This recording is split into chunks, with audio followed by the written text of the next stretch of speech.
bet you've heard a lot about the 20th century, haven't you? There was war after war, economic rise and fall, and many new governmental laws, policies, and decisions made. As all these changes occur, the government tries to uphold the 5 ideals outlined in the Declaration of Independence: democracy, opportunity, liberty, rights, and equality of American citizens. Even though the U.S. government has made some mistakes in upholding these ideals, the mistakes always seem to be fixed.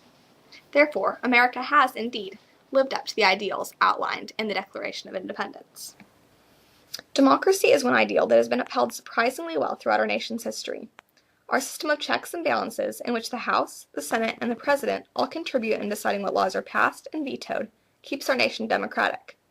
Congress allows voices from different states and backgrounds to influence the decisions made in their own country. For example, in October 1919, Congress overrode President Wilson's veto of the National Prohibition Act, or the Volstead Act. This act would continue prohibition in the United States until the 21st Amendment was passed in 1933. Without Congress' ability to override the president, prohibition would not have occurred. America had always been portrayed as the land of opportunity. In October of 1929, the stock market crashed, marking the beginning of the Great Depression. During this time, many Americans lived on the streets and got food from soup kitchens because of the high unemployment rate and a limited food supply. President Franklin Delano Roosevelt, who was elected in the midst of the Great Depression, arguably saved America from any more economical issues. While the Great Depression was a failure of opportunity, and the time period itself was a failure of rights and equality for many groups, Roosevelt created new opportunities during his first 100 days in office. The Civilian Conservation Corps was one such opportunity he created. The CCC was a program enacted to create jobs for what would eventually be millions of young men. Even African and Mexican Americans were allowed to join the CCC. Since men of all races were allowed in the CCC, men of all backgrounds learned to work together and accept each other.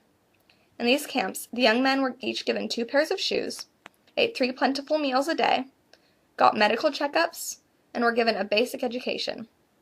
They worked $1 a day for 6 hours a day to improve the environment and also had time for recreation.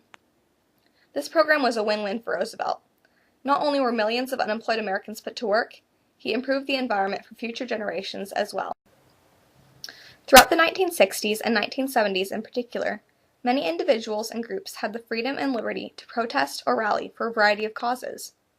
Reasons for protests included African American rights, Hispanic rights, Native American rights, women's rights, and gay rights. In response to these protests, different individuals and groups succeeded in gaining many of the rights they hoped for.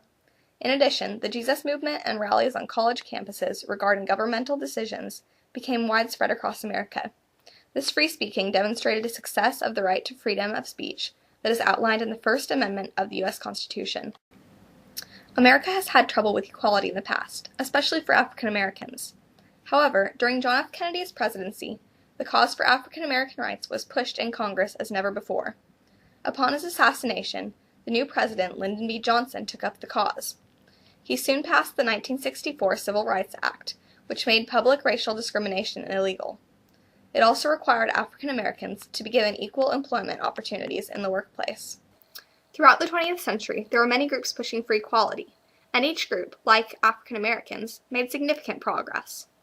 In addition, the rest of the ideals presented in the Declaration of Independence were generally upheld. If an act or law was passed limiting the rights or opportunities of a specific group of Americans, the mistake was eventually realized and fixed.